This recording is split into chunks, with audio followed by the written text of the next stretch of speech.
You అమ్మా, thank you sister. ఈ సమయంలో మనము దేవుని యొక్క వాక్యం విన్నాం.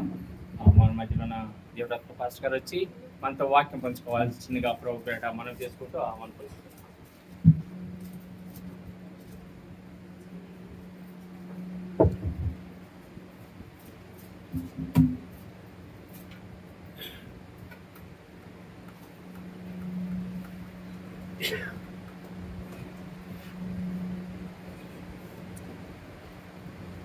మీ అందరికీ ప్రభుని యేసుక్రీస్తు మొదటి నామంలో శుభవందనం. వినబడుతుందండి? శుభవందనాలు. బాగున్నారా? టైం 9 కావస్తుంది, ముగించే టైము. మరి 10 గంటలకు ముగిస్తుంది. చాలా సంతోషము. మరి ముఖ్యంగా మరి దేవజనులు అబ్రహాం గారికి అలాగే జ్యోతి గారికి ప్రత్యేకించి వందనాలు. వారిని మరి హ్యాపీ వెడ్డింగ్ డే. దేవుడు వారిని బాగా దీవించగా. ఎన్ని సంవత్సరాలు? చాలా గ్రేట్ అండి. తర్వాత అలాగే మరి పాప మరి మీనా, దేవుడు వారిని గొప్పగా బహుగా దీవించుటకు దేవుని కృప తోడేను గాక. ఆ కృప గురించి కూడా మంచిగా మనం విన్నాము. చక్కని మాట 136 కీర్తనలో.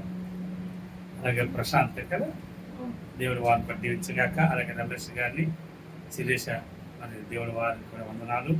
అలాగే మా సువాసిని చెల్లి మరి అలాగే సుష్మా వారికి అమ్మగారు మరి పేరు నాకు గుర్తులేదు, నిల్సన్ గారికి వందనాలు.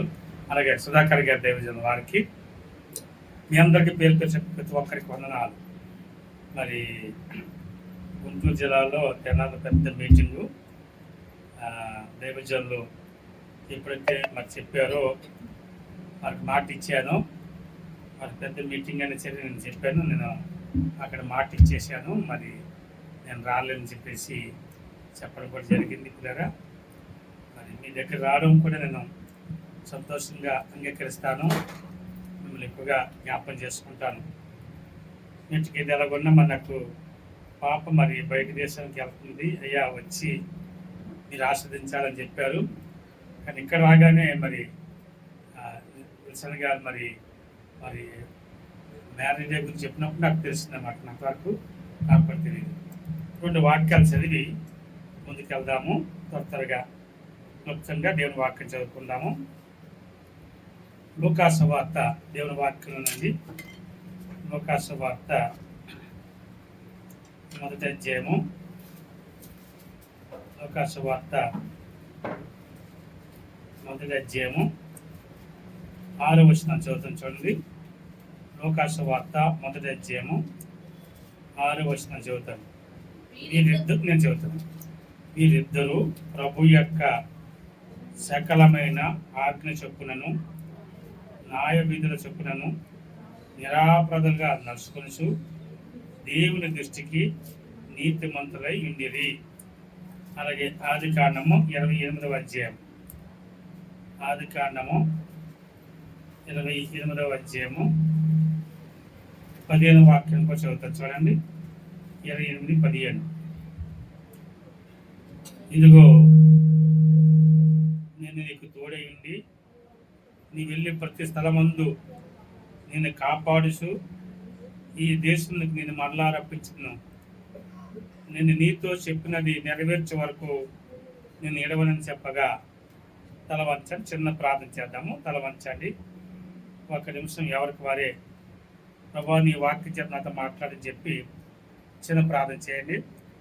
పరిశుద్ధుల దేవా, జీవాధిపతి, మీ ఘనమైన నామం కొరకు స్తోత్రం. మీ యొక్క మహాకృప వలన, మీ కనికర దయ వలన మా ప్రియులు మీ దాసులు అబ్రహాం గారిని పెట్టి జ్యోతి గారిని పెట్టి కూడా వందనాలు. వారిని 36 సంవత్సరాలు సుదీర్ఘంగా కాపాడి వారికి చక్కని సంతానం వారికి ఇచ్చిన విధాన్ని పెట్టి వందనాలు. రాకేష్ తన కుటుంబం పెట్టి, అలాగే రమేష్ శిరీషను పెట్టి, అలాగే మీనా మరి ప్రశాంతం పెట్టి కూడా వందనాలు. అలాగే వారికి గొప్ప పిలుపునిచ్చి మీ ఉన్నతమైన సేవా పరిచయం కూడా ఇచ్చిన సంఘాన్ని పెట్టి కూడా వందనాలు. దాని ఇంతవరకు పాటల్లోనూ మరి గ్రీటింగ్స్లోనూ అలాగే ప్రభు మరి ఆరాధనలో ఉండి కూడా ఆరాధింపబడినందు స్తోత్రం. చదవబడే వాక్య లేఖన నుంచి మీ దినదాసు కనికరించి మీ శిలుచాటను మరుగుపరుచుకొని మీ వాక్యం చేత నాతో అందరితో కూడా మాట్లాడి సహాయపడమని యేసు దివ్య నామములో స్తుతించి ప్రార్థిస్తున్నాం తండ్రి, ఆమేన్. ఒకసారి అందరూ గట్టిగా దేవుడి స్తోత్రం చెప్దాము. చెప్పండి హల్లెలూయా. మంచిది. దయచేసి క్లుప్తంగా మీ మాటలు జ్ఞాపకం చేస్తాను. 2 వాక్యాలు చదివించాను. మొదటిగా లోకాసు వార్త 1వ అధ్యాయము 6వ వచనాన్ని చదివాం. రెండోదిగా ఆదికాండము 28:15 కూడా చదివాం. ఆ మాట చెప్పకముందు ఆదికాండం ఒక మాట జ్ఞాపకం చేసి ముందుకు వెళ్దాము. యాకోబు తన తల్లి తండ్రి యొక్క ఆశీర్వాదం పొంది తండ్రి దీవించి పంపించాడు. ఒక దేశాన్ని నుంచి మరొక దేశానికి వెళ్తున్నాడు. బేర్షెబా నుండి ఎక్కడికి వెళ్తున్నాడంటే సిరియా దేశానికి వెళ్తున్నప్పుడు ఎలాగెళ్ళాడంటే దీవుని పొంది 28వ అధ్యాయంలోనే రాయబడింది. తల్లిదండ్రుల యొక్క ఆశీర్వాదం పొంది ఆయన బయలుదేరి వెళ్తున్నప్పుడు లూజు అనే స్థలానికి వచ్చినప్పుడు పొద్దు కురికింది. ఆ రోజుల్లో మరి దారి అంటే డాంబార్ రోడ్లు, తార్ రోడ్లు, సిమెంట్ రోడ్లు ఇలాంటివి ఉండి కావు, కష్టతరము. కాబట్టి ఒక గ్రామం దాటి మరొక గ్రామానికి వెళ్ళాలంటే ఆ కాలం ఇప్పటికీ ఊళ్ళో 7 గంటలుగా పడుకుంటారు. పల్లెటూరు గ్రామంలో 7 లేక 8 గంటలు పడుకుంటారు. ఈ మధ్యలో టీవీలు వచ్చాయి కాబట్టి వాళ్ళు కొంచెం లేటు పడుకుంటున్నారు సీరియల్ సినిమాలు చూసి. అయితే ఆ రోజుల్లో 7 గంటలు పడుకునేవారు. కాబట్టి ఎక్కడికి వెళ్ళాలో అర్థం కాక ఈ లూజు అనే స్థలం రాబడికి పొద్దుకొనకబడికి ఒక రాయిని తీసుకొచ్చి తలగడికి పెట్టుకొని పడుకున్నారు. పడుకోగానే ఒక కల కన్నాడు. ఆ కలలో ఏంటి కనబడుతుందంటే ఒక నిచ్చెన కనబడింది. ఆ నిచ్చెన ఆకాశానికి అంటుకుంది.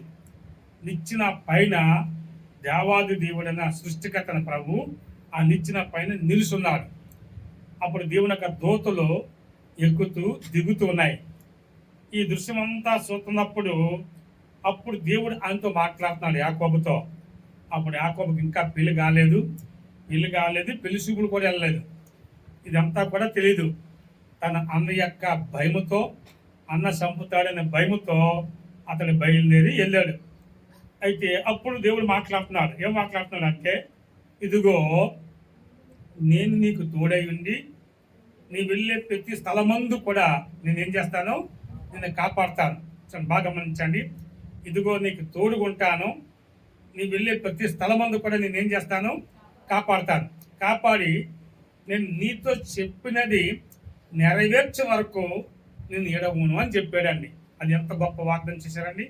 నేను నీతో ఏది చెప్పానో అది చెప్పిన నెరవేర్చే వరకు, అది నెరవేరే వరకు నేనేం చేయను చెప్పండి, నేను విడిచిపెట్టనన్నాడు.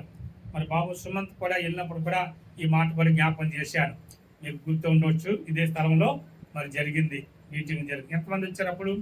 ఇంచుమించు అందరు కూడా వచ్చి ఉండొచ్చు. ఓకే పిల్లలు బాగా గమనించండి. అయితే దేవుని వాక్యం చూడ గమనించండి ఒక మాట. అప్పుడు దేవుడు చేసిన వాగ్దానం, మన మాట తప్పుతాం కానీ దేవుడు మాట తప్పడు. ఆకాశము భూమి కూడా గతించిపోతాయి కానీ నా మాట సున్నైనను ఒళ్ళని తప్పుపాదని మత్తయి సువార్త 5:18 రాబండి. 89వ కీర్తన 34వ వచనంలో రాబండి. నా పెదవుల గుండా బయలు వెళ్ళే మాటను రద్దుపరచును అంటున్నాడు. అలాగే సంఖ్యాకాండం 23:19లో అబద్ధం ఆడుటకు ఆయన మానవుడు కాడు. కాబట్టి ఆయన మాట ఇచ్చాడంటే మాట నెరవేర్చేవాడు. కాబట్టి యాకోబుకి ఏ మాట ఇచ్చాడో ఆ మాట ప్రకారంగా యాకోబుకి ఎక్కడికి వెళ్ళినా దేవుడు ఎలాగున్నాడంటే తోడుకున్నాడు. ఏ స్థలానికి వెళ్ళినా దేవుడు తోడుగుండి ఎంత దీవించాడు అని అంటే పిల్లరా, యాకోబు కూడా ఊహించలేని రీతిలో దీవించాడని. యాకోబు కూడా ఒక మాట చెప్పాలంటే ఇది ఆదికాండంలో 32వ అధ్యాయము 8 తర్వాత 10 వచనాలు 13 వచనాలు కూడా చదువుకోండి. అక్కడ రాయబడిన మాట ఏంటంటే, నేను చేతి కరంతో మాత్రమే నేను వెళ్ళాను. ఏ కర్ర వెళ్ళి చెప్పండి. కానీ వెళ్తూ ఏం తీసుకెళ్ళాను? ఒక చేతి కర్ర ఉంది. ఆ తప్ప నా ఎమ్మడి ఏది కూడా లేదు. 2-3 డ్రెస్సులు కూడా లేవు. అప్పుడు సూట్ కేసులు లేవు పిల్లరా. దాని నిండా కూడా పెట్టుకెళ్ళడానికి పప్పులు పలారాలు కూడా అలాంటివి కొనలేవు. ఇప్పుడు మీనా వెళ్తుందంటే మరి 2 సూట్ కేసులు 3 అంటే లగేజ్ ఎంత ఉంటుందో 35 కేజీలు అనుకుంటాను. మేబీ అంతేనా? 35 కదా, 35 కేజీస్ వరకు తీసుకెళ్దాం. మొత్తానికి 1 కేజీ తక్కువ కాకుండా తీసుకెళ్తారు కదా. కరెక్ట్, ఎక్కువైతే మళ్ళీ తీసేస్తారు కాబట్టి. అయితే యాకోబు అలాంటి ఏమి కూడా చెప్పండి తీసుకెళ్ళదు. కానీ వస్తున్నప్పుడు ఎలాగొచ్చాడంటే గొప్ప ధనవంతుడిగా, భాగ్యవంతుడిగా, ఉన్నవాడిగా, ఆశ్రయించబడేవాడిగా, ఇతరులకు ఇచ్చేవాడిగా దేవుడు ఆయన చేశాడండి. అది ఎంత గొప్ప అద్భుతం చూడండి. ఒక మాట చెప్తాను. ఏ అన్నకి భయపడ్డాడో అన్నకు ఒక కానుక ఇచ్చాడు. ఒక మాట చూడండి దయచేసి. 32వ అధ్యాయము చూడండి దయచేసి మాట. ఆదికాండము 32వ అధ్యాయం 13 నుంచి చూడండి. 32 అధ్యాయం 13 చూడండి. చదువుతారా అమ్మా? అమ్మా అతడు అక్కడ ఆ రాత్రి గడిపి తాను సంపాదించిన దానిలో తన అన్నయ్యని ఏసావుకు ఎన్ని కానుకలు? ఒకటే కానుక. చూడండి, ఒక కానుక చూడండి. ఒక కానుక అనగా అమ్మా ఎన్ని మేకలండి? చూడండి, ఒక మాట గమనించండి. 200 మేకలు అంటే సామాన్యమైన విషయం కాదు. చదవరా. 200 మేకలు, 20 మేకపోతులు, 200 గొర్రెలు, 20 పొట్టేలు, 30 పాడి ఒంటెలు, పాలిచ్చే ఒంటెలు, వాటి పిల్లలు అంటే 30, 60. ఎన్ని ఆవులు చెప్పండి? 40 ఆవులు, 10 ఆంబోతులు. ఇవన్నీ ఒక కానుక ఇచ్చాడండి. ఎలాగెళ్ళాడు? వెళ్ళేటప్పుడు పొట్టి చేతులతో, చేతి కర్రతో వెళ్తే ఏ అన్న చంపుతాడని భయముతో వెళ్ళాడో ఆ అన్నకే ఒక కానుక పంపించాడండి. ఒక కానుక ఇస్తున్నాడండి. ఆ కానుక 200 మేకలు, 200 గొర్రెలు, 200 పొట్టెలు, 200 మేకపోతులు, 30 ఒంటెలు, 30 ఆటి పిల్లలు, అదే గాదులు కూడా ఉంది కదమ్మా దాంట్లో. గాదులు, తర్వాత గాదు పిల్లలు, తర్వాత ఆవులు 40 ఆవులు, 10 ఆంబోతులు. ఇన్ని కలిసి ఎన్ని కానుకలు చెప్పండి? సెపరేట్ అండి. అవన్నీ తీస్తే ఇది మన ప్లేస్ అంతా సరిపోతుంది. అసలు సరిపోతుందా? మా పాస్టర్ గారు పాటలు పాడి పొడిగిస్తూ ఉన్నారు. కారణం ఏంటంటే ఇంకా మీరు రావాలని. మీరు రాకపోతే వారు పొడిగించారు ఎక్కువ శాతం. పాపం నేను రాకముందే స్టార్ట్ చేశారు కదా. నేను 6 గంటలకు ఇంచుమించులో బయలుదేరాను. అక్కడ నేను 6 గంటలు బయలుదేరాను. అయితే వస్తాయితే ఇక్కడ మా చర్చ్ బిలివర్స్ ఉంటే జస్ట్ వాళ్ళు కలుసుకొని ఇక్కడికి వచ్చే మా సుభాష్ కూడా కలుద్దాం అనుకున్నాం. కానీ వాళ్ళు ఇక్కడికి వచ్చేస్తారని కలుసుకుందాం అని చెప్పి అనుకున్నాను. మీరు అక్కడ ఉంటారు అనుకున్నాం. కాబట్టి పిల్లలు బాగా గమనించండి. అయితే పాటలు పాడుతూ ఉన్నారు. పాపం అప్పటి నుంచి ఆయన కాలు దెబ్బ తగిలింది. నిలబడడం కూడా కష్టము.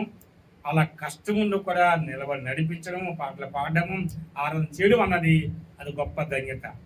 కాబట్టి మీరు కూడా ఏం చేయాలంటే టయానికి రావడం నేర్చుకోవాలండి. నా మాట అర్థమవుతుంది. పాపం తెచ్చుకోకండి. ఏం రావాలి చెప్పండి? ఎప్పుడు రావాలా? టైంకి రావడం. ఎవరైతే టైంకి వస్తారో వాళ్ళు దీవించబడతారు తప్పనిసరిగా. ఓకే, నేను మాత్రం టైం విషయంలో ఒప్పుకోను. మా చర్చిలో ఎవరు వచ్చినా రాకపోయినా టైం స్టార్ట్ చేస్తాను, టైం ముగించేస్తాను. వాళ్ళ కొరకు ఎదురు చూడను. మనం అందరం ప్రభు కొరకు ఎదురు చూడాలి. లోకాసువార్త 8:40 ఏంటంటే లోక 8:40లో వారు ప్రభు కొరకు ఎదురు చూసిరి. వారు ప్రభు వచ్చినప్పుడు వారు ప్రభుని చేర్చుకుని అని రావాలి. ప్రభుని చేర్చుకోవాలి. మనం ఎదురు చూసి ప్రభు ఎప్పుడు వస్తానే ప్రభు కొరకు ఎదురు చూడాలి, కానీ ఆయన కొరకు చూడాలి, కానీ మన కొరకు ప్రభు ఎదురు చూడకూడదండి. ఆ మాట అర్థమవుతుందండి. ఇప్పుడు ఎవరు ఎదురు చూస్తారు? ఇప్పుడు 7 గంటలకి ప్రేయర్ స్టార్ట్ అంటే 7 గంటలకు యేసు ప్రభు వచ్చేస్తాడు. ఇప్పుడు ఎవరి కొరకు ఎదురు చూస్తున్నాడు యేసయ్య? మన కొరకు. మన బుద్ధిమంతులని, భాగ్యవంతులని, గొప్పవారని మన కొరకు ఎదురు చూస్తున్నాడు. కాబట్టి ప్రభు కొరకు ఎదురు చూసేవారు కనుక మనమే ప్రభు కొరకు ఏం చేయాలి చెప్పండి? ఎదురు చూడాలి. Okay, right. గమని. అయితే యాకోబుని ఇంతగా దీవించాడు. దీవించడం గల కారణం ఏంటంటే దయచేసి ఈ మాట తొందరగా వెళ్తాను. ఒకటి, దేవుడు తోడుకున్నాడు. ఏది తోడుకుంటుంది? 89 కీర్తన చుట్టతో చూడండి. 89 కీర్తన 28 చూడండి. కీర్తన గ్రంథము వినబడుతుందండి అనుకున్న వారికి? కోటేశ్వర గారు థ్యాంక్ యూ. వినబడుతుంది కదండి? చూడండి 89 కీర్తన 28 ఏమో చూడండి. నా కృప నిత్యము అతనికి తోడుగా వండ దయచేసేదను. ఒకసారి చప్పలు కొట్టండి కదా ప్రభుకి క్లాప్స్. అంటే ఏమి తోడుకుంటుంది చెప్పండి? కృప. అందుకు చెప్పాలా ఏం తోడుకుంటే చెప్పండి? కృప. దేవుని కృప తోడుకుంటే తెలియని రీతిగా ఉన్నతమైన స్థాయికి దేవుడు తీసుకెళ్ళిపోతాడండి. ఆ కృప ఎలాంటిదో ఒక్క మాట చెప్తాను. చార్లెస్ చక్రవర్తి అని రోమా చక్రవర్తి ఉండేవాడు. అని పేరు చార్లెస్ చక్రవర్తి. 50 సంవత్సరాల వరకు పిల్లలు పుట్టలేదు దానికి. తర్వాత చక్రవర్తి ఎవరు లేరు. 50 సంవత్సరాల వయసులో ఒక కుమారుడు పుట్టాడు. ఆ కుమారుడికి వయసు 20 సంవత్సరాలు వచ్చింది. అప్పుడు చార్లెస్ గారికి ఎంత వయసు చెప్పండి? చక్రవర్తికి 70 సంవత్సరాలు. ఆయనకు ఒక ఆలోచన వచ్చింది. ఇక నేను ఎంతకాలం బతుకుతాను, నేను బ్రతుకున్నప్పుడే నా కుమారుని చక్రవర్తిగా చేయాలా, రాజుగా చేయాలని చెప్పేసి తన కుమారుడు యువరాజుని పిలిచి, సైనికులు పిలిచి, మొత్తం దేశం అన్ని రాష్ట్రాలకు పంపించి ఏ రాష్ట్రంలో ఏ ప్రజలు ఎలాగున్నారో, వాళ్ళ పరిస్థితులు ఏంటి, వారి అక్కర్లు ఏంటి, వారి సమస్యలు ఏంటి, తర్వాత వారికున్న విధానాలు ఏంటో నువ్వు చూసుకున్నా అని చెప్పి సైనికులు ఇచ్చి పంపించాడు. ఆ కాలంలో మరి గుర్రం మీద సవారు చేసి వెళ్ళేవారు. ఇప్పుడు అన్నీ ఉన్నాయనుకోండి, అప్పుడు అలాంటివి లేవు. అప్పుడు సవారు అన్ని రాష్ట్రాలు తిరిగి చివరగా వచ్చే ముందు తన సైనికులతో ఏమన్నాడంటే, నేను ముందుకు వెళ్ళిపోతాను, కొంచెం ఆలస్యంగా రండి, మా తండ్రికి ఆశ్చర్యం కలగజేస్తానని చెప్పి ఆయన ముందు వెళ్ళాడు. సైనికులు వెనక్కున్నారు.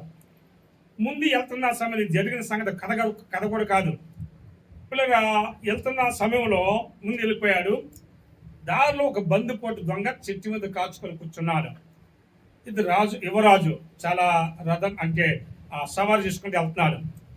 అయితే ఇతను యువరాజు అని తెలీదు, కానీ ఇతను ఏదో బాగా ఉన్నవాడు అనుకొని ఆ దొంగ ఏం చేశాడంటే ఆ చెట్టు మీద నుంచి ఆయన మీద దూకి ఆయన పట్టుకొని చంపేశాడు. ఆ యువరాజుని చంపాడు. అంతలో సైనికులు వెనకలు పరుగులు వచ్చారు. పరుగున రాగానే పిల్లరా పరుగు రాగానే అప్పుడు ఈయన చూసి, ఈ సైనికులు చూసి ఈ దొంగ పారిపోయాడు. ఎక్కడ పారిపోయాడంటే రాజు దగ్గరికి, చక్రవర్తి దగ్గరికి పారిపోయాడు. చక్రవర్తి దగ్గర పారిపోయి శాస్త్రంగా పడిపోయి, రాజా నీ శరణు వచ్చినాను, నాకు ప్రాణభిక్ష పెట్టు, రాజా నీ శరణు వచ్చినాను, నాకు ప్రాణభిక్ష పెట్టు అని చెప్పి శాస్త్రంగా పడి సాగులు పడి ఉంటుండగా చక్రవర్తి అన్నాడు, లేచి నిలబడన్నాడు. లేచి నిలబడగానే ఏం జరిగిందంటే, దేవుని బిడ్డలారా బాగా గమనించండి, లేచి నిలబడగానే అంతలోకి సైనికులు వచ్చారు. సైనికులు వచ్చి, రాజా అతను దుర్మార్గుడు, అంతకుడు, భయంకరమైన వ్యక్తి, అతన్ని ఎందుకు ఇక్కడ ఉంచారు అయ్యా అని చెప్పి మన యువరాజుని అతడు తానే చంపేశాడు అని చెప్పాడండి. అప్పుడు చక్రవర్తి మనిషి ఎలా ఉంటుంది ఒక్కసారి ఆలోచించండి. ఎన్ని సంవత్సరాలు పుట్టాడు? 50 సంవత్సరాలు పుట్టాడు. ఇప్పుడు చక్రవర్తి వయసు ఎంత? మళ్ళీ పిల్లలు పుట్టడానికి ఆస్కారం ఉందా చెప్పండి? ఆస్కారం లేదు. కానీ ఆ చక్రవర్తి ఏం చేశాడంటే, ఆ మాట చెప్పగానే కొంతసేపు తన దుఃఖాన్ని అలా దిగమింగుకొని ఆ కళ్ళ నీళ్ళు అలా కాచి తన బాధనంతా కూడా పంచుకున్న తర్వాత ఆ చక్రవర్తి దొంగ మీద ఇలాగ భుజం మీద చేసి ఇలాగ తట్టి, భయపడకము, ఈ రోజు నుంచి నీవే నా కుమారుడివి, ఈ దేశానికి నీవే చక్రవర్తిని ప్రకటన చేశాడండి. ఇది ఎంత కృప చూడండి. దీనే కృప అంటారు. ఇది జరిగిన వాస్తవం. దీనే కృప. అలాగే మన ప్రియ కుమారుడు అంటే కుమారుడైన యేసుక్రీస్తు ప్రభువారు నీ కొరకు నా కొరకు బలైపోయింది అనగా అలా చిరవి యాగము ద్వారా ఈరోజు మన గొప్ప రక్షణ ఇచ్చి నిరీక్షణ ఇచ్చి మనల్ని కూడా రాజులని యాజక సమూహంగా ఆయన పరిశుద్ధ జనముగా ఆయన సొత్తైన ప్రజగా మనం చేసుకున్నాడు. ఇది కేవలం దేని ద్వారా చెప్పండి? ఆయన కృప.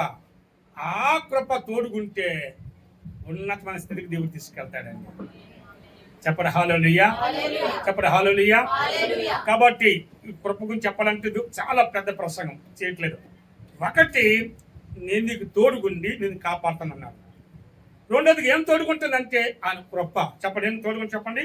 ఆయన కృప. రెండోదిగా 42వ కీర్తన 8వ చూడండి, జస్ట్ మీకు అవుట్లైనింగ్ జ్ఞాపకం చెప్తున్నాను. 42వ కీర్తన 8వ వచనంలో ఏమంటాడంటే, నా జీవదాతైన దేవుని గూర్చిన ప్రార్థన నాకు తోడుగా ఉన్నది అన్నాడు. ఏ తోడుగుని చెప్పండి? ఒకటి కృప తోడుగుంది, రెండోది ప్రార్థన తోడుగుందండి. చెప్పండి, ఏం తోడుగుంది చెప్పండి?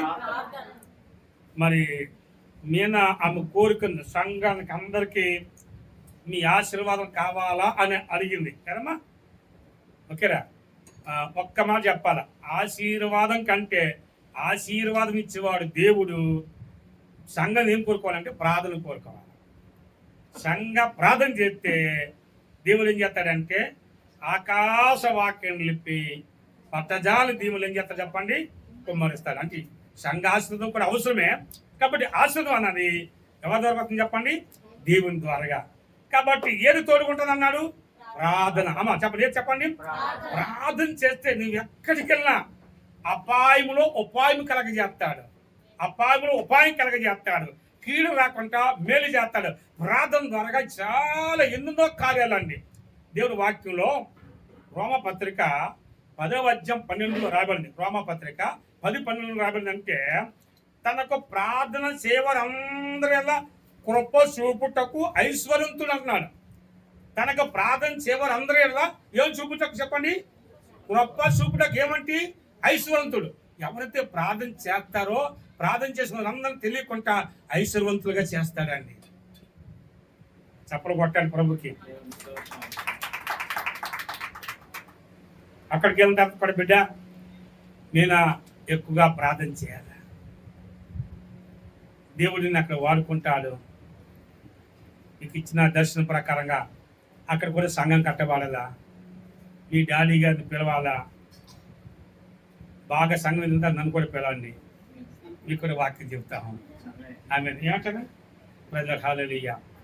కాబట్టి పిల్లరా ఆ ప్రార్థన ద్వారా పట్టిపిట్టిగా ఒక గొప్ప కార్యం, ఒక ఆశ్చర్యకరం కృపచు ఐశ్వర్యంతుడు అంటే తెలియకుండా ఐశ్వర్యంతులుగా అయిపోతామండి.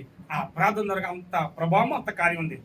ఈ ప్రార్థన గురించి చెప్పాలంటే చాలా ఉన్నాయి. కానీ ఎస్తేరు గ్రంథం 4వ అధ్యాయం 1వ వచనంలో మొద్దుకే ప్రార్థన చేశాడు. ప్రార్థన చేస్తే ఏ నెత్తి మీద బూడిద పోసుకొని గోనెబట్ట కట్టుకొని శ్లాకం ఎత్తి ఏడ్చుకుంటూ ఆ వీధుల్లో పాట అంటే ఏడ్చుకుంటూ ప్రార్థన చేసుకుంటూ వెళ్తే ఏ వీధుల్లో శ్లాకం ఎత్తి ఏడ్చాడో ఎస్తేరు గ్రంథం 8వ అధ్యాయం 15వ వచనంలో ఇప్పుడు రాజవస్త్రం ధరించుకొని నీలి రక్త వర్ణ తెలుపు వర్మగల వస్త్రం ధరించుకొని పిల్లరా పెద్ద కిరీటం ధరించుకొని రాజెక్కిన 2వ రథం మీద ఏం చేశాడు? ఊరేగించుకుంటూ సవాలు చేసుకుంటూ వెళ్తున్నాడండి. ఏ వీధుల్లో కన్నీరు కాచాడో అదే వీధుల్లో అతడు ఊరేగించబడ్డాడండి. మీకు సంతోషం లేదా? సఫలు కొట్టండి. అంటే మీరు వాక్యంలో లీనమైపోరు, అర్థం కాలేదు. నా మాట అర్థమవుతుంది, నాకు అర్థం కాలేదు. వాక్యం అర్థమవుతుందండి. అంటే ప్రార్థనలో అంత ప్రభావం ఉందండి, ప్రార్థన అంత శక్తి ఉంది. అందుకే మన అన్నింటికి టైం ఇస్తాం. కానీ దేనికి టైం ఏమో? ప్రార్థన టైం. ప్రార్థన అంటేనే ఒళ్ళు వంగదు, నడు వంగదు, మోకాలు వంగవు. అసలు పిల్లరా ఎట్టి పరిస్థితుల్లో ప్రార్థన ఎవరు చేస్తారో తెలియకుండా దేవుడు వారిని గొప్పవారు చేస్తాడండి. తెలియకుండా వారిని వర్ధల్పు చేస్తాడు. తెలియకుండా వారితో దేవుడుండి నూతన కార్యం చేస్తాడండి. ఆమేన్, హల్లెలూయా. సరే, ఒకటి కృప తోడుకుంటుంది, రెండోది ప్రార్థన తోడుకుంటుంది, మూడోదిగా ఆ నష్టము తోడుకుంటుందండి. ఏది తోడుకుంటుంది చెప్పండి? లోకా సువార్త 1వ అధ్యాయము 66వ వచనం చెప్పేస్తాను చూడండి. లోకా సువార్త 1వ అధ్యాయం 66వ వచనంలో ప్రభు హస్తము అతనికి తోడై ఉండెను. చెప్పండి. ఎవరు హస్తం చెప్పండి, అందరూ చెప్పాలి. ఎవరు హస్తం చెప్పండి? ప్రభు హస్తం. ప్రభు హస్తము తోడుకుంటే ఆయన హస్తము బలపడుతుంది, ఆయన హస్తము దీవిస్తుంది. ఇంకో మాట చదవండి, ఒక మాట కావాలంటే 2 రాజుల గ్రంథం 18వ అధ్యాయము 7వ వచనం చదవండి. 2 రాజుల గ్రంథము 18వ అధ్యాయం 7వ వచనం చదవండి తొందరగా. కావున యెహోవా అతనికి ఎలా ఉన్నా చెప్పండి, తోడుగా ఉండి తాను వెళ్ళిన చోటలల్లా అతను జయము పొందను. చూసారా, ఆయన హస్తము ఆయన తోడుకుంటే వెళ్ళిన చోటలల్లా ఏమిస్తున్నాడండి? చెప్పరా మీనా, నీకేమైపోతున్నాడు?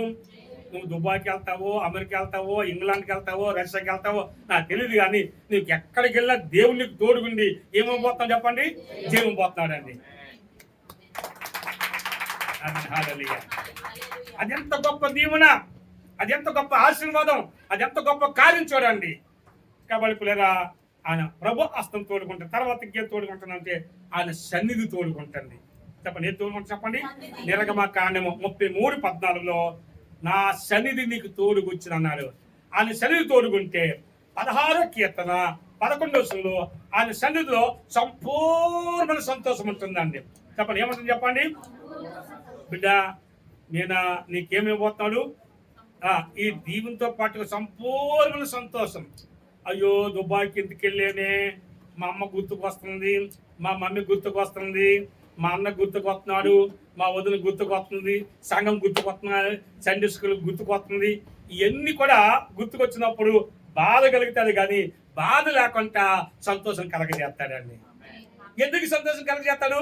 ఆయన సన్నిధి నీకు ఎలా ఉంది చెప్పండి? తోడుగా. ఆయన సన్నిధి ఎలా ఉంది చెప్పండి? తోడుగా. ఇక తర్వాత ఏం తోడుకుంటుంది అంటే ఆయన సమాధానం తోడుకుంటుందండి. చక్కని మాట అండి. ఏం తోడుకుంటుంది బిడ్డ? 2 కొరింథీ పత్రిక 13వ అధ్యాయం 11వ వచనంలో ఏం తోడుకుంటుంది చెప్పండి? పిల్లరా, సమాధానం చాలా ముఖ్యమండి కదా అంటారండి విల్సన్ గారు. మన జీవితంలో అన్నీ ఉన్న తర్వాత సమాధానం లేదనుకోండి, లాభం ఏంటి, ప్రయోజనం ఏంటి? కాబట్టి మనకి ఎలాంటి కలవరం లేకుండా, దుఃఖము కలగకుండా, బాధ కలగకుండా, వేదన కలగకుండా నా సమాధానం నీకు తోడుకుంటుంది అంటున్నాను. ఆమె చెప్పండి, హల్లెలూయా. అదే వచనంలో ఆయన ప్రేమ కూడా తోడుకుంటుంది. అమ్మా, ఎవరి ప్రేమ తగ్గినా దేవుని ప్రేమ తగ్గదు. ఆయన ప్రేమ శాశ్వతమైన ప్రేమతో నేను ప్రేమిస్తున్నాడు. ఇడవకాని ఎడలు ఏం చేస్తున్నాడంటే కృప చూపిస్తున్నాడు అండి. ఎంత గొప్పవాడు చూసారా. కాబట్టి ఆయన ప్రేమ కూడా నీకు ఎలాగని చెప్పండి? తోడుకుంటుందని వాక్యం చెప్తుంది. ఇంకా చాలా ఉన్నాయి కానీ నేను విడిచిపెడతాను. మరి వాక్యానికి వెళ్ళిపోదాం. కాబట్టి ఇదిగో నేను నీకు తోడుగా ఉండి నీ వెళ్ళే ప్రతి తలమందు కూడా నిన్ను కాపాడుచు, నేను నీతో చెప్పిన నెరవేర్చే వరకు నేనేం చేయను చెప్పండి? విడిచిపెట్టను అన్నాడు. ఆ దేవుని స్తుతిస్తూ ఆ దేవునికి అప్పగించుకొని రేపు ప్రాయం చేయమ్మా, మేము కూడా ప్రార్థన చేస్తాం. దేవుడు నీకు తోడుగుండి దీవించి ఆదికాండం 39:2లో ఆయన తోడుగున్నదనగా అతడు వర్ధిల్లాడు. నువ్వు కూడా అన్ని రకాలుగా ఈ సేవ పరంగా, ఆరోగ్య పరంగా, కుటుంబ పరంగా, ఉద్యోగ పరంగా, సేవ పరంగా కూడా నిన్ను వర్ధిల్పు చేయబోతున్నాడు. చెప్పండి హల్లెలూయా. అలా వర్ధిల్పు చేయడానికి దేవుని కృప తోడేను గాక. ఆమేన్. ఈ మూలవాక్యం చెప్పండి తొందరగా. లోకాసువార్త ఎంత 1వ అధ్యాయం ముగించే తప్పులేదు. నేను చూడండి, అన్ని మీకు వివరించలేదు, అవుట్ లైన్ గానే మీకు జ్ఞాపం చేశారు. ఆయన ఇప్పుడు టైం ఎంత అవుతుందండి? 9:30. ఓకే, నేను ముగించాను. మేము ఇబ్బంది పెట్టలేండి. నాకు ఇబ్బంది పెట్టడం ఎప్పుడు అవ్వట్లేదు. నేను త్వరగా చూడండి. ఇక్కడ ఏమన్నాడు చూడండి, అన్నీ ఉన్నాయి కానీ వీరిద్దరు అంటే భార్య భర్తలు. అంటే ఎవరు చెప్పండి? భార్య భర్తలు. ఎవరు ఇప్పుడు? దైవజనులు అబ్రహాము గారు, దైవజనురాలు జ్యోతి గారు కూడా ముందుకు వస్తే బాగుంటుందండి. ఈరోజు దంపతులు ఇక్కడికి వచ్చి అన్న అక్కు వచ్చేసారు. జ్యోతి గారు రండి. జ్యోతి గారు బాబు వచ్చిన అక్కు వచ్చేసారు.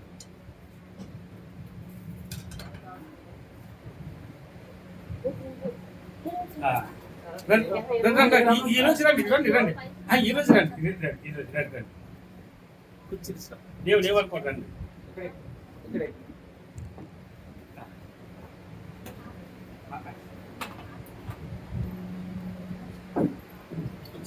చెప్పలు కొడతాం ప్రభుకి.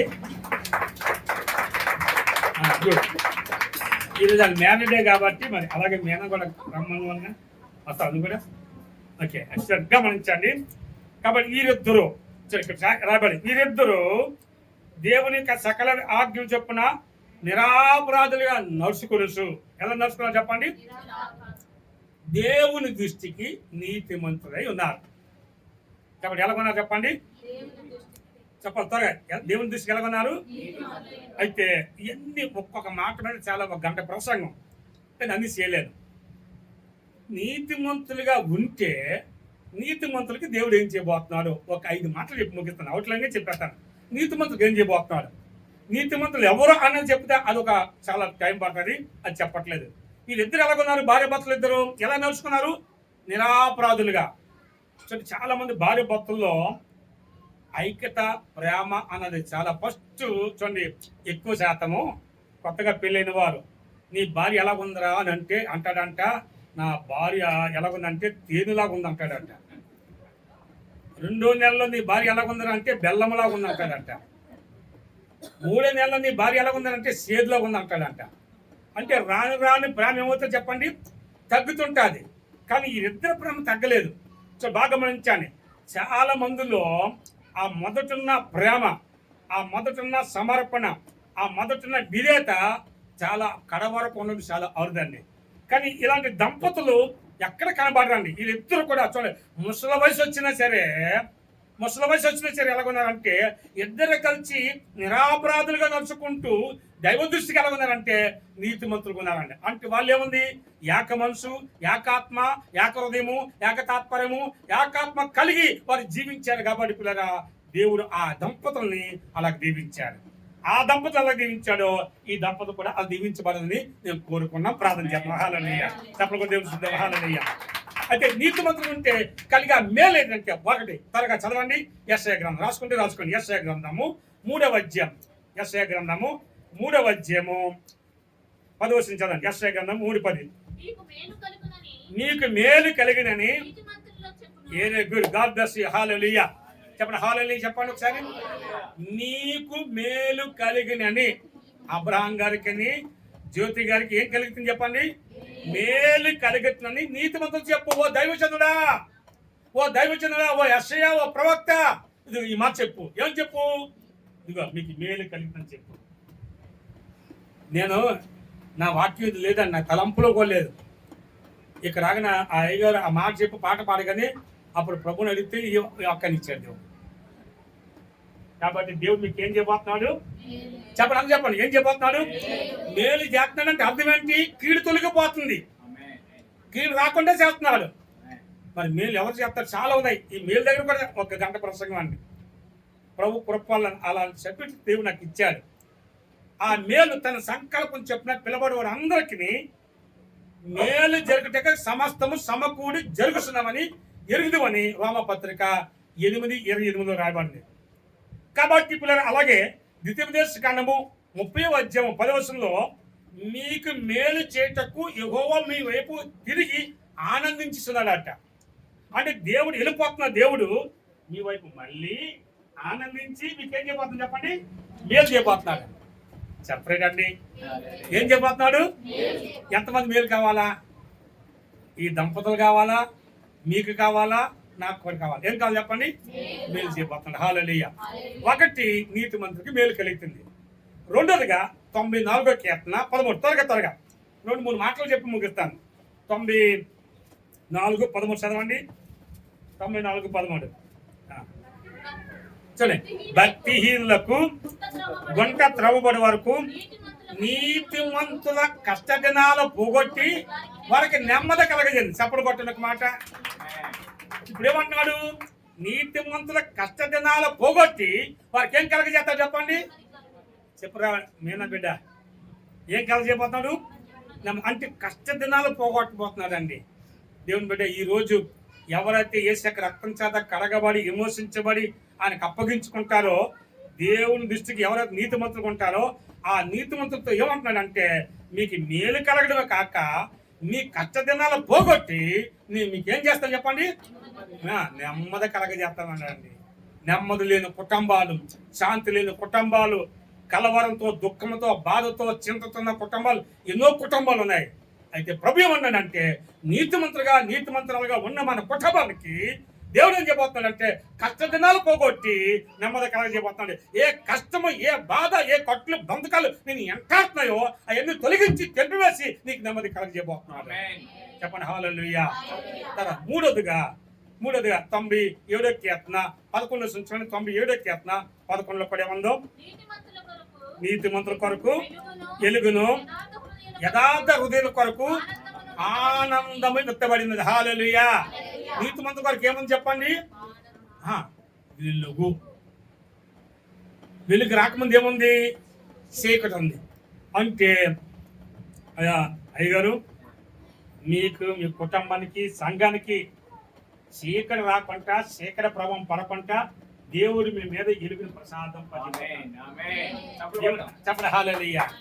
మీకు వెలుగుగా ఉంటున్నాడు దేవుడు. అబ్బా ఎంత అద్భుతం అని. ఆయన జీవపు వెలుగై ఉన్నాడని యోహాను సువార్త 8:12 రాయబడింది. ఆయన సత్యమని వెలుగై ఉన్నాడని 1 యోహాను పత్రిక 2:8 రాయబడింది. ఆయన గొప్ప వెలుగై ఉన్నాడని మత్తయి సువార్త 4:16 రాయబడింది. ఆయన పిల్లలు నిజమైన వెలుగని యోహాను సువార్త 1:9 రాయబడింది. అలాంటి గొప్ప వెలుగని దేవుడు ఏం చేయబోతున్నాడంటే చీకటి ప్రారదవల్లి నీతిమంతుల కొరకు వెలుగుని సిద్ధపరచాడండి. వెలుగుచ్చి దీవించబోతున్నాడు. హల్లెలూయా. చెప్పండి హల్లెలూయా. ఇంకంతకంటే ఏం కావాలండి? ఇక తర్వాత దయచేసి యెషయా గ్రంథము 26వ అధ్యాయం. అమ్మ నువ్వు కూడా చూడరా మీనా, నీకు కూడా ఈ వాక్యం 26వ అధ్యాయము 7వ చూడండి. యెషయా గ్రంథం 26:7. నీతిమంతులు పోవు మార్గము సమముగా ఉండును. నీతిమంతుల త్రోవను ఏం చేస్తాడు చెప్పండి? ఎంత చక్కటి మాట అండి. ఎలా సరళం చేస్తాడు అంటే అది యెషయా గ్రంథము 45:2 చదవము. యెషయా గ్రంథం ఇది అండర్లైన్ చేసుకో బిడ్డ, నువ్వు ధ్యానించి ప్రార్థన చేసుకో.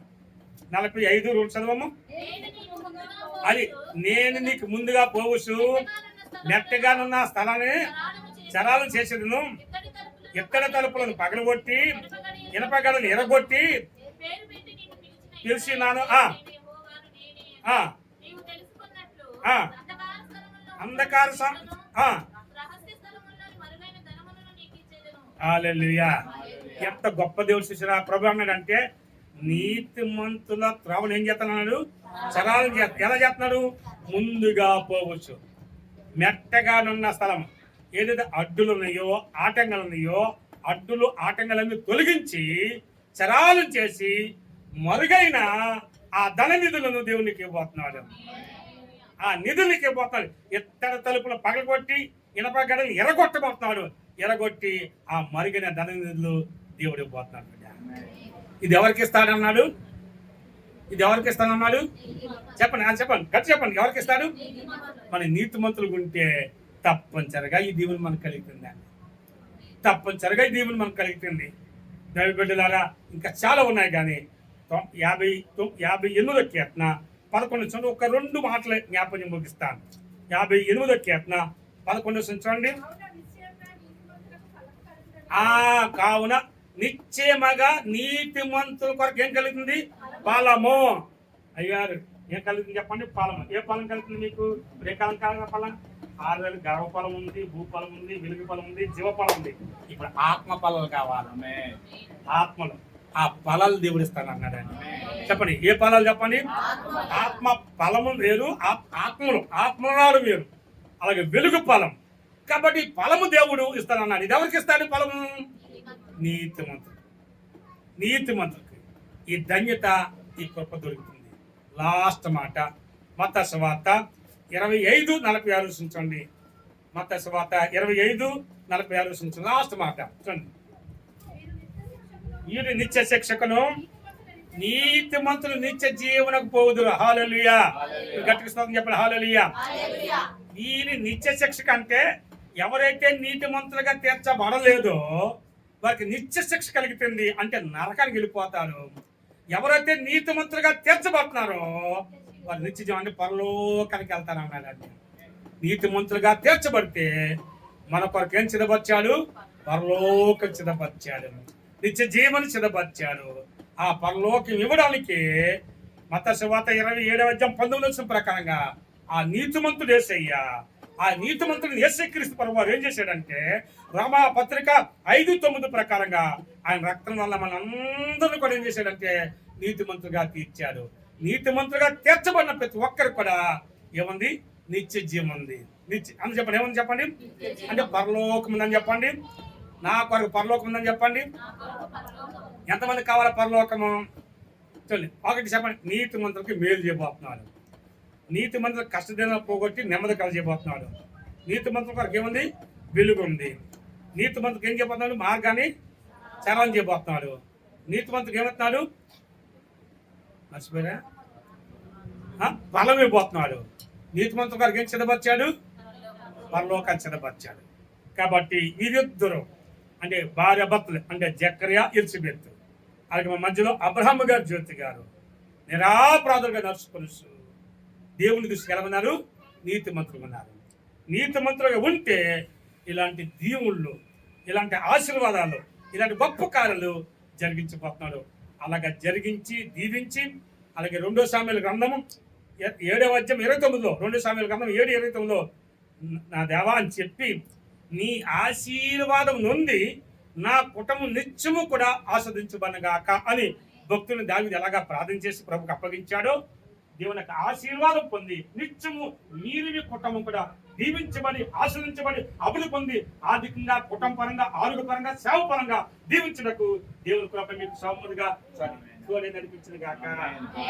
గట్టిగా చెప్పబడి దేవుడి చిన్న వాక్యాన్ని దీవించిన గాక. ప్రార్థన చేసుకుందామా? ఒక్క నిమిషం దయచేసి ప్రార్థన చేద్దాం. ఒక్క నిమిషం. హల్లెలూయా, హల్లెలూయా. ప్రభుని అనుకున్నారా? ఈ కొద్ది సమయంలో ప్రభు మనతో మాట్లాడిన అది దీవవాక్యాన్ని జ్ఞాపం చేసుకుందాము. ప్రభా, నాతో మాట్లాడే ప్రభా, నీకు తోడుకుంటానన్నావు అని చెప్పి నేను నువ్వు కూడా వస్తే బాగుంటుందిరా.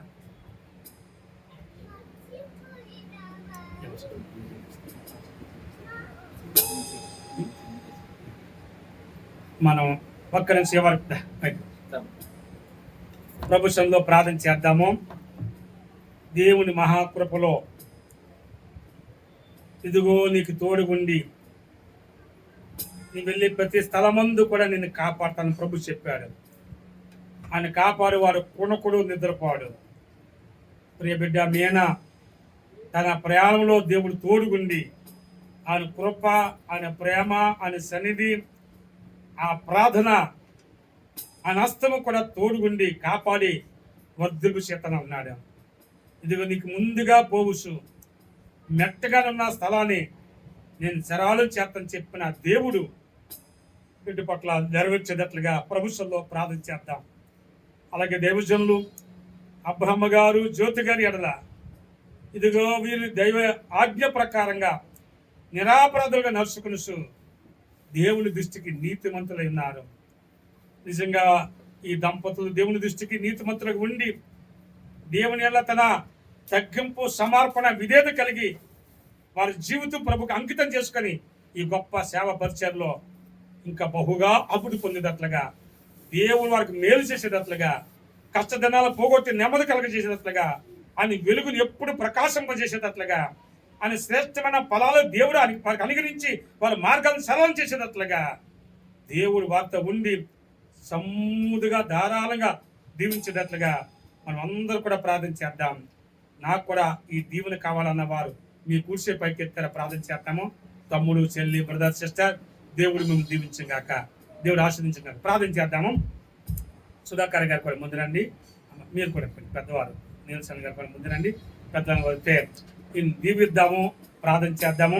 దేవుడు సమృద్ధిగా నీలసన్ గారిని ప్రార్థన చేద్దాం. హల్లెలూయా. దేవుడు తోడుగుండి అన్ని రకాలుగా దీవించుటకు ఆయన కాపుదల, భద్రత దేవుడు వారికి అనుగ్రహించినట్లుగా ప్రభుత్వంలో ప్రార్థన చేద్దాం. హల్లెలూయా. స్తోత్రం దేవా, స్తోత్రం దేవా. Hallelujah, hallelujah, hallelujah. Thank you Jesus. Hallelujah. పరిశుద్ధుడా, పరిశుద్ధుడా మీ స్తోత్రం, పరిశుద్ధుడా మీ స్తోత్రం. Thank you, Jesus. Hallelujah. Hallelujah. Hallelujah. Glory Jesus. Hallelujah. దేవా దేవా దేవమా మీకు వందనాలు పరిశుద్ధుడా మీ స్తోత్రం. మీ ప్రేమ కొరకు, మీ కృప కనికర దయ కొరకు, మీ ఏర్పాటు, మీ సంకల్పం కొరకే నిండి హృదయంతో మిమ్మల్ని స్తుతిస్తూ పూజిస్తూ ఆరాధిస్తున్నాను దేవా. మీకు వందనాలు. మా ప్రియులు, మీ ప్రియ దాసులు అబ్రహాం గారు పెట్టి, జ్యోతి గారిని పెట్టి వదనాలయ్యా. మరి ఇద్దరిని జతపరిచి 36 సంవత్సరాలు కాపాడారయ్యా. ఇది మీ కృప, మీ కృప, మీ కనికర, మీ దయ కొరకే వందనాలయ్యా. వారి చక్కని సంతానం ఇచ్చారు. రాకేష్ తన కుటుంబం పెట్టి, గణేష్ శిరీష్ను పెట్టి, అలాగే ప్రభా నేను ప్రశాంతం పెట్టుకుని వందనాలయ్యా. ఇచ్చిన మంచి సంఘాన్ని పెట్టుకుని వందనాలు. మీ ఏర్పాటు ప్రకారంగా, మీ సంకల్ప ప్రకారంగా చక్కని సేవాపరచను కూడా ఇచ్చిన విధానం పెట్టి వందనాలయ్యా. మీ దాసుని సేవాపరచను కూడా యేసునామములో దీవించబడగాక. దుష్టులు కలగజేసిన ప్రతి శోధ నుంచి విడుదల కలిగాక. మీరు మీ కృప ఎల్లప్పుడూ కూడా తోడుగుని గాక. ప్రభా ఆర్థికంగా దీవించబడగాక, ఆరోగ్యపరంగా దీవించబడగాక, సేవపరంగా దీవించబడగాక, కుటుంబ పరంగా దీవించబడగాక. ఎల్లప్పుడూ కూడా మీ దీవెన సొమ్ములకు కలిగిన గాక. మీ మేలు ఉపకారంతో యేసునామములో నింపబడును గాక. అట్టు కృపకు నింపండి ప్రభా. మీరు దీవించు ప్రభా. ఈ సేవలు విస్తరింపజేయండి. వారి సంతానం గొప్పగా చేయండి తండ్రి. ఆ సంతానం బహుగా వర్ధిల్లుమని ప్రార్థన. అలాగే ప్రియబిడ్డ నేను కూడా ప్రార్థించేస్తున్నాను. యేసు నామముల బిడ్డకు తోడుగుండి, ఆనాడు యాకోబుకి ఎలాగ తోడుగుండి దీవించబడి అభివృద్ధి పొంది వర్ధిల్లాడు ప్రభా. అలాంటి దీవెన వర్ధలు యేసు నామములో దీవించబడి వర్ధలను గాక. మీ కృప తోడుగుండిన గాక. అక్కడ వాతావరణం కూడా అనుకూలంగా మార్చండి. ఇతరుల ద్వారా, ఏ మనుషుల ద్వారా, ఎవరి ద్వారా ఎలాంటి కీడు ఆని అపాయం కలగకుండా మీ కాపుదల భద్రత దయచేసి మీ ఆరోగ్యకరమైన రెక్కల కింద మీ చేతి నీళ్ళ దాచిపెట్టుకుని మీ రక్తపచ్చను ఉంచుకోమని ప్రార్థన చేస్తున్నాను. మీరు దీవించి ఆశ్రయించి మీరు కాపాడు కరుణించమని ప్రార్థన చేస్తున్నాను. మీ స్తోత్రం చెప్తున్నాను. బహుగా దీవించి ప్రభా. అక్కడ సేవా పరిచయం కూడా ఆమె ద్వారా ఏర్పాటు చేయమని ప్రార్థన చేస్తున్నాము. అలాగే దీవించి సహాయించండి. అలాగే సంఘాన్ని పెట్టి మీకు వందనాలు. చేతులు ఎత్తి మంచి వారిని పెట్టి వందనాలు. అలాగే ప్రభా సుధాకర్ గారిని పెట్టి, విల్సన్ గారిని పెట్టి, అమ్మ గారిని పెట్టి వందనాలు. కొలిసిన బిడ్డలందరూ కూడా దీవించి, అలాగే మా ప్రభా మీ దాసులు, మీ దాసురాల్ని, వారి సంతానం కూడా బాగా దీవించి వర్ధిల్లించమని ప్రార్థిస్తూ నేను ఆ ప్రయాణంలో తోడుగుని నడిపించమని యేసయ్య దివ్యనామములో స్తుతించి ప్రార్థిస్తున్నాం పరమ తండ్రి. ఆమేన్. మన తండ్రి దేవుని ప్రేమయు, మన ప్రభుని యేసుక్రీస్తు వారి కృపయు, పరిశుద్ధాత్మ దేవుని యొక్క అన్నిన్న సహవాసం, అన్ని గురించి ఆదరణ, సమాధానము అంతోడు నిత్యము ఎల్లప్పుడూ మనకును సకల అందరికీ సంఘానికి, ముఖ్యంగా నేను ప్రయాణంలోను దైవజనులు అబ్రహం గారికి, జ్యోతి గారికి, వారి కుటుంబానికి, సంఘానికి సదా మీ కృప నిత్యము తోడే నేర్పించింది గాక. ఆమేన్.